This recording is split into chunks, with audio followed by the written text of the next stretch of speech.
সরকারি হসপিটাল? এটা সরকারি, এটা একটু মেডিকেল হসপিটাল। সেখানে তো প্রচুর খরচ। এখানে কোনো পয়সা লাগে না, ফ্রিতে।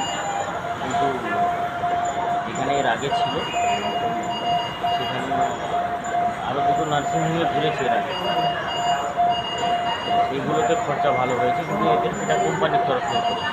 হ্যাঁ, না বললো তো ওদিকে কন্ট্রাক্টর খুব ভালো, খুব ছুটাদৌড়া করছে, ও বাড়িতে ছিল, খবর পেয়ে এসছে। আচ্ছা, অ্যাকচুয়ালি কীভাবে হয়েছে কি জানতে পেরেছো?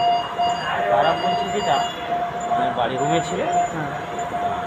সকালে ঘুম থেকে উঠেছে, উঠে নাকি দু একজন ছোটোখাটো কাজ করছে, কেউ ফোন মারছে, কেউ হচ্ছে যা ডিম ছাড়াচ্ছে এরকম করছিল।